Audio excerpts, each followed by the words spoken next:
Good morning, good afternoon, good evening, Mission and beyond. I am your humble host, Chris Topher, and once again we are live-ish from MNETTV studios here in the heart of beautiful Mission, British Columbia.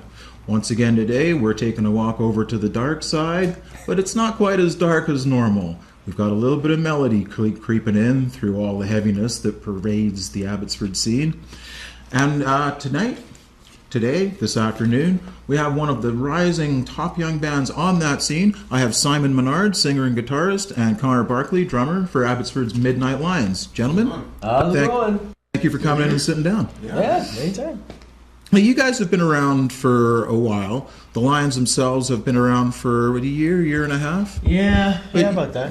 But you guys have all been on the scene in other bands for a while, so give us a little bit of a background on you guys and the Lions and how they actually came about. Well, that was all you. Was it just a case of your other bands all being on hiatus? Kind of. I was in a band called Fanaticus, and we were kind of not playing as much anymore. And there was this girl. Her name was Allison. Allison May, your keyboardist. Allison May, yes. Yeah. She was really gung ho and she wanted to jam with people. And most people were like, most people when you ask if you want to jam, they go, yeah, sure, anytime. And then they just never call you. Right. It's kind of weird. So I was like, yeah, sure, anytime. And then I actually called her and we got together and wrote some songs and then we had some songs down and we had a drummer called Quinn and Nick, and we jammed with them for a bit. And we played a show at the Airfare. Yeah. Rest in peace. Now the Spotted Owl, yes. Or the Crimson Cafe. Yeah, now it's like changed names again. Yeah. Oh. yeah, I know, right? So what is it as of this taping? Crimson Cafe. Already? Yeah. Oh, man. Yeah. But we played a show there, and at the end of the show, one of my best friends, Brandon Clark. Right. The adorable Brandon Clark. We were packing up our gear, and he came up to me and gave me a hug and whispered in my ear, and he said, "Let me play bass in your band." So I was like, "Whoa, yeah, totally." Yeah. So that's not small potatoes. Yeah. So then he ended up playing bass, and Quinn and Nick didn't really work out, and we needed a drummer, and I used to play in a band, like even before Fanaticus. Like I got in that band through Craigslist. And it was called Barnstone, and this was like 7 years ago, yeah, 8 years ago. Yeah. And Connor was, we were drumming. He was the drummer, and there was another guitar player, another bass player, and I knew that Connor's band that he was in after Barnstone, A Name Unheard, was kind of on a break. So I asked Connor. I said, "Hey, do you want to come over and jam?" And he said, "Yeah, sure." And then the rest is history. We just kind of stuck together, and that was it. And we started writing songs. We're like, yeah, this is the group. Yeah.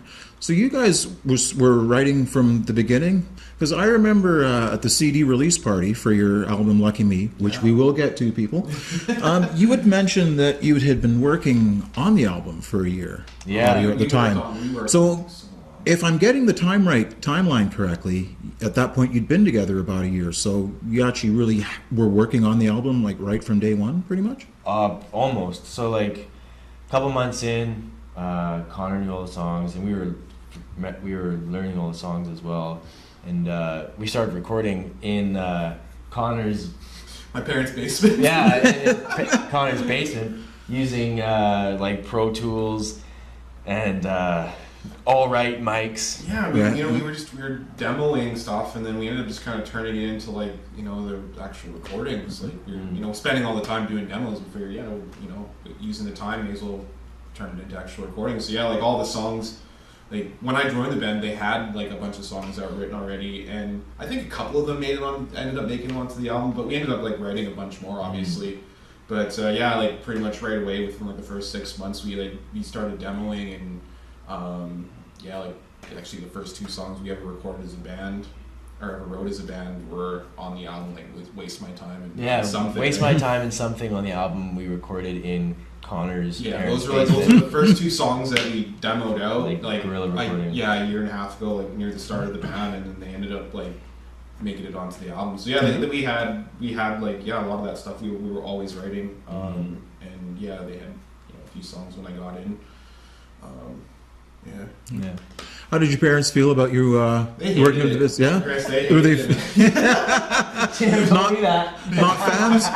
What's that? Not fans, or Well, just you know what? I think it's just my parents, or they love music and stuff like that. Like my dad's a huge music lover. He got me into music when I was young.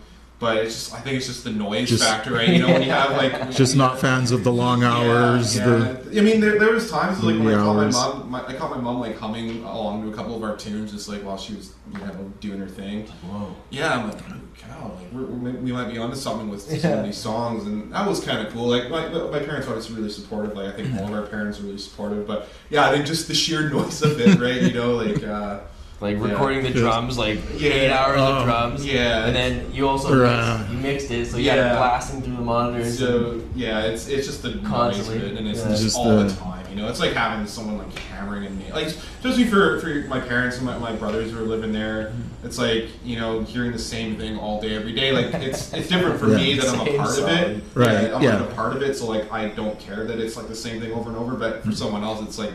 It may as well just be someone hitting a nail on a wall. Like, Pretty.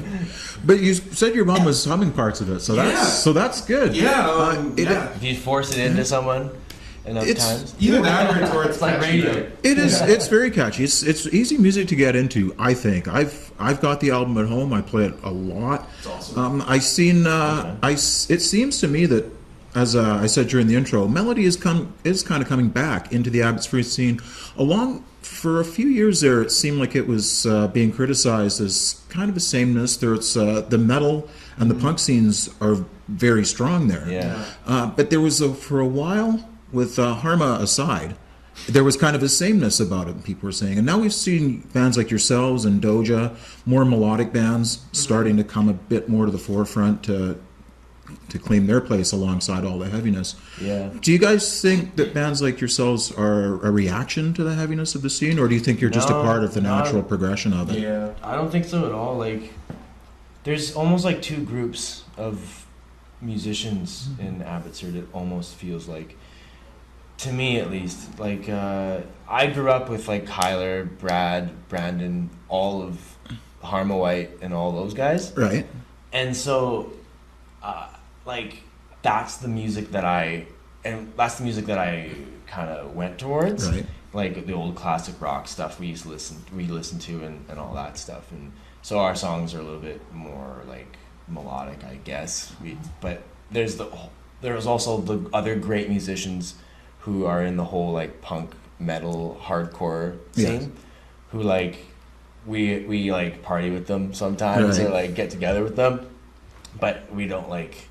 There's almost like two different musicians. It's more of a personal friendships than musical friendships. And so like the guys who listen to the classic rock thing and like with Harma, though that's like Doja, Harma White, Midnight Lions, and then there's the whole other side to it as well. So do you think maybe you guys are more like filling a void that needed to be filled? Maybe I'm not. Yeah, I think we just kind of sound the way we do just because of all of us in the band. Like we all kind of have our own taste. Like we didn't come into it to basically, we didn't aim to fill a void. Like we didn't come into it to intend to like, oh, there's lots of metal bands now, and sort of, well, Abbotsford needs something else. We didn't coach it like that, I don't think. Just kind of just wrote what we wanted. Yeah, we just kind of wrote what we felt sounded good, and there's like Allison and everyone in the band, Simon and Brandon, we like all have our own like unique musical taste. Like I came like the last band I was in, we were playing kind of like pop rock stuff, right? And like kind of more dancey, and it's like when you all come together with your different tastes, like you kind of create something new, and it's like you can't force that. Like it wasn't the intention to fill a void. It was just like it just happened, as kind of cliche as that is. It just happened. Sorry. It is sweet though how there's two different groups or even three different groups in Abbotsford, because there's not a lot of bands and also like not a lot of venues. Right. Yeah. So a lot of times when we're playing a show, like we don't really think of, oh, we're just gonna get like everyone that sounds the same. Yeah. You just get like all your friends, and then it just turns into like a melting pot of bands that sound totally different, and you get like audience of so many different people. Yeah, that's how it is in Abbotsford and kind of Mission as well. There's not much places in Chilliwack to play in, really. Yeah, at your release show, your CD release show, I didn't see the one in Mission. I was at the one in Abbotsford. Yeah, you really did see that good cross section. Yeah, it's a nice thing to see. Do you see that in a lot of audiences? Because I know you guys have gone out outside of Abbotsford. You've played a couple of shows out at the prairies over the summer. Was it not? No. What did we do? It was no. We went to the island. Yeah, to the island. Yeah, it was an island tour. Yeah, an island tour. Okay, I don't know where the heck I got prairie tour from, but as you've gone out to other places, because I do know you have gone to the island, you've played other festivals around BC. Do you find the audiences? There's big differences in the types of audiences. Yeah, totally. Well, in Vancouver, the shows are more like. All the bands kind of have the same genre because there's a ton of bands in Vancouver, whereas over here there's it's kind of a big melting pot. I think we've gotten good reactions from people. We've made a lot of friends. Yeah. We went to the island. We met a lot of cool people that were like super into it. Mm-hmm. I think people. When we do play a show in Vancouver, people are like really stoked. Yeah. And that's the whole Fraser Valley phenomenon, right? Right. I tell everyone this. We play in Vancouver. Any band from Fraser Valley plays in Vancouver, and they go, "Holy smokes! Yeah. What's going on in the Fraser Valley? You guys are all amazing. Every Fraser Valley band that I see." Yes. Well, it's because we have basements. Yeah. We have whole basements that are filled with music gear that we can jam anytime. Our parents actually own houses out here, Yeah. not like apartments. That's like my philosophy. There's nothing to do, so we just play music. But it does produce some really top-notch quality musicians out here. Yeah, it's been really amazing. There's an untapped it is tapped, but like no one is catching the syrup. You know what I mean? And someone one day is just gonna catch that syrup and now I just want pancakes. We're done, folks. See you next week. How do you guys find the travel? Like not the point A and point B part, but the actual travel itself. Are you guys kind of road warrior types, or? I would love to be like more like on the road. Yeah. Like when we did our Vancouver Island tour, last summer, and we were out for a week. But like it was amazing, we just packed all our crap into the van and packed a cooler of beer and we had some chips and it was like on all the gear and that was it. And we played music. We played music. Like, it was great that's awesome. For different people. As a musician nowadays, like that's that's our dream is to leave for always have the nest but leave and play music to people around the world. Yeah. It's probably the only way that I'm going to see the rest of the world, or you are. Seeing the world costs a lot of money, but if you can book a tour, maybe make some money back. See the world and play music while you're at it. Meet all the cool people you run into like playing music. That's kind of the dream. I don't know. Yeah. Maybe it's. I think it's most people's dream. Yeah. I think it is too. Well, let's talk a little bit about the record that is going to hopefully get you those tours. Now, as we have said, you've released your debut album, Lucky Me. Find it, know it, love it. And it's done some pretty nice things for you. It's gotten you some good gigs. It got you nominated for an FVMA award. That's right. Yeah. For Best Rock category. Yeah. Unfortunately, you did not walk away with the hardware. But how did the nomination feel? Awesome. It's just cool to be recognized. To be recognized among your peers, Yeah. That's obviously an honor. Like we were talking earlier, there's lots of talent out here in Fraser Valley, like lots of like amazing bands, lots of awesome musicians, and to be recognized as a part of the I guess community. For all those bands to be recognized. Yeah, it's awesome. It's great. The whole Fraser Valley Music Awards, it like put bands on like Facebook feeds and like stuff. It was really cool. shout out to those guys. Well, hopefully the next one will get you walking away with the hardware. Yeah, hopefully we have a new album. Yeah. Well, this one has been very well received as far as I can tell. A lot of the people I've talked to have loved it. I play it a lot at home. I was talking recently with Zach DeMundo, bassist for Monkeys in Drag, and we had remarked on the word he used was clean to describe it. I love the seamless blend of all the various styles you have with the new wave, the classic rock, a little pop rock. Do you guys pretty much evenly distribute the writing? Yeah, kind of. I usually come up with an idea, and then it's just like really kind of bass structure. Bare bones. Bare bones. Usually it's a riff, or like sometimes you'll come to the jam with some lyrics or maybe a melody, like just a basic melody, just a skeleton, right? And then we just mold it together. Like we just jam the same section out for a while, and then Brandon will be like, "Hey, why don't we do this?" And Connor will be like, "Why don't we do this?" And it just kind of comes together, right? Like we basically just we always have by jamming. Someone always has to bring like an idea, though. You know what I mean? Some sort of like in the key of this kind of thing, Yeah. Well, with you guys all coming from you guys all have very different, diverse backgrounds. Like, no, it doesn't seem like one of you comes from any one specific musical background. So I imagine there's no shortage of ideas. No, and we've all been in bands, so it's like we know, like, oh, why don't we do like a wicked bridge here? We know what sounds cool and what gets us off. Connor, you had a hand in the production of the album. You mixed it. You had a hand in the engineering. Yeah. What is it about being behind the scenes and the production process that appealed to you? I love audio, and I love geeking out with computer. I'm like a computer guy, so doing all that stuff is just really fascinating to me.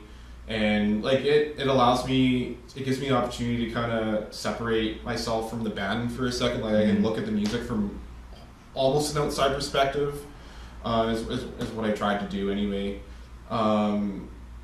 Because part of the band, like when you're inside of music so much, you become kind of too invested in it, and actually doing the mixing and stuff, actually it forces you to look at the music a different way. Like you look at the structures, you look at the different parts, how the melodies kind of play together, the harmonies, and like because as a mixing engineer, you do look at music a different way. Like you don't look at it as part of it, like as a band member, you don't look at it from the inside. When you see it from the outside, it looks very different. Mm-hmm. And yes, seeing it from the outside like that is very interesting to me. Connor is like a super talented. You edited everything. You mixed everything. Yeah. You recorded everything. Just about. You also did our music video. Oh, you directed Watching the Flame? I did the editing on it and kind of put it together. But that's kind of been my thing. It's a lot of work, but it's very satisfying. You see like all the reactions and stuff that we got to the album, and it's like it feels great. Like the amount of hours and stuff we put into this stuff, like it all doesn't matter when you see someone pick up the album and be like, oh, I heard it and it was great. Yeah, it makes it worth it. Like as cheesy as that sounds, because there's certainly probably thousands of hours. It's a lot. So it's very.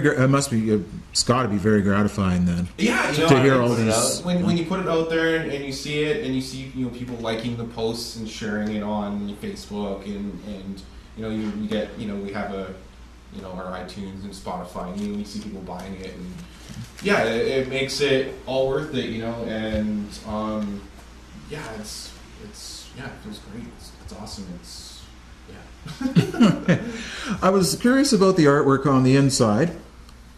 I quite like this. Your keyboardist Allison May does the artwork. That's all Allison. Can you tell us much about this? With Allison herself, unfortunately, not being here. You know what? I honestly I think she just kind of had some cool designs, some cool drawings, and we just as a band just kind of looked through it and we just picked something that we all thought looked cool. Like it was.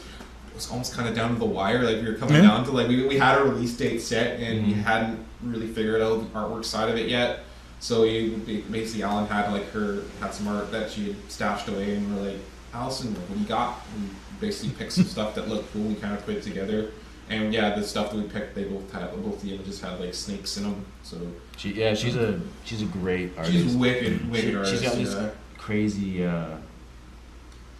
crazy designs that she does, and so she every time we released a song, she would do art for that song, like a whole piece of art for just that one song. Yeah. So when we released it, it was like something very nice and beautiful for that song, and people would be like, "Wow," you know. And So each single has its own cover. yeah. So and now she's just drawing like amazing things. She's great. She's opened up a store on Etsy, and people are buying her prints around the world. And Oh, excellent. yeah. So she's doing really well. Well, good on her. Congratulations, Allison, on your burgeoning art career. Let's hope it doesn't keep you too far away from music. As you guys have recently, as a result of your album, been signed with Mighty Spec Records. Yeah. Now, were you guys actively shopping for a label? Not really. Like, I've always wanted one because, like, we do a lot of social media stuff, and Yeah. like, bands, like, we're musicians. Like, Yeah. I would much rather just write music instead of logging in and Yeah, we just it's updating everything. The support of a label is like it's pretty like it's Pretty awesome, Yeah, it's yeah. pretty awesome because like Simon was saying, like we don't want to get bogged down with having to manage like 10 million social media accounts or have to worry about like booking this or being here for that. Like we just want to focus on Being a band. and Yeah. like, getting down to writing music and stuff because when you like there's so many things nowadays like as a band, as a musician in the scene now, like to stay at the forefront of things, there's like so much you have to do. you have to be like socially. You have to be like everywhere at all times, and it's like It's constant. How do you put like the effort and energy into that, and also like write awesome songs for people, and like do the recording and do the music videos, and like it's like you need help. Honestly, like I mean, that's all it boils down to. You need help with some of this stuff, and having an awesome like a support system, like the guys at Mighty Spec, James, and like all the guys there, a great team. It's a great community. Yeah, and like they all help each other out. All the bands help each other out. We weren't really looking for a label at the time, but I talked to James, and he had some artists that were playing shows, and I said, "Hey man, if you're in Abbotsford and you need an Abbotsford band, we'd be happy to play, even if it's for like a fundraiser, because they do fundraisers too, like, all the time." So and he said, "Hey, I was just talking to some people, and we're actually looking for one more band." And we were like, "What?" Did you have any interest from other labels? I can only imagine that you must have. No, we actually didn't even try. No other labels. Yeah. Just kept it low key and let them come to you. Yeah. It's great though. We're really excited for like what they're doing for us and everything. Yeah. And they've already got you in the studio. You guys have been working on your follow-up to Lucky Me. Yeah. What made you want to go in so quickly? Because Lucky Me it's less than a year old. So what made you decide you want to go in and record the follow-up right away? Well, was it just an abundance of material, or actually, part of the deal? We got The way that Lucky Me came together, like it was. Like it's like it took us like a year and a bit to make it, and over that time we had written a bunch of songs and like perfect a bunch of songs that we wanted to put on the album. But during that time, during the kind of the back half of that recording cycle, we had a bunch of new songs that we were writing, but they weren't quite there. But then as soon as, of course, the album came out, like all these new songs that we had been writing had all been like we'd been practicing them and they'd all been ready. So we had kind of like a backlog of stuff that didn't make it onto Lucky Me, but stuff that we were like eager to put out. Yeah, we also don't want to just sit around. Right. We want like Brandon's in Europe right now for a month, right? Right. So before he left, we said let's record 3 more tunes, and then we have something to do when you're in Europe. Yeah. You know, we can edit and mix it and all that, and then when he gets back, it's as if we had homework. So, so there's no enjoying a little downtime. There's a little bit of downtime, but we're still pretty busy. Do you prefer keeping busy as much as you can? I do. Yeah. Yeah. Are you going into the same studio, same producers? So one song on the album called Shadow, we did the whole entire song actually at Bear Creek in Chilliwack, which is a good friend of ours, Quinn Patterson.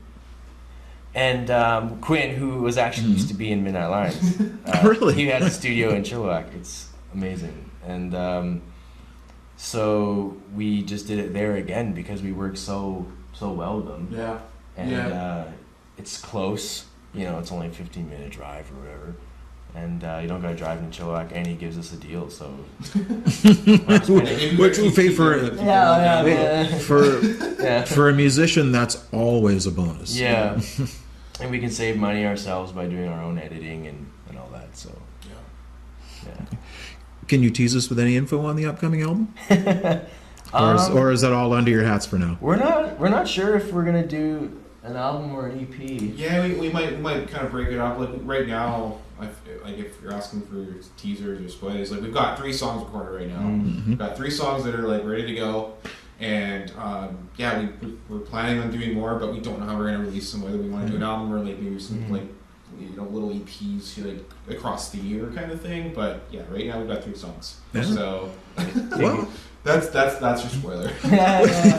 well, so far playing it by ear seems to be working for you. It's okay. Yeah, it's and like Simon says, it keeps us busy. Like we're always writing stuff, and like when we write stuff, we practice it and we play them out, and then we can record them. And like because like we love recording, like doing that whole thing, like writing a song and like seeing it, polished and that's done. the best part. Like it's awesome. Like we love doing that stuff. So like being in the studio is great. Like recording songs is great. So yeah, we want to try and like be constantly doing that stuff. If that means maybe putting up more releases that have fewer songs, so be it.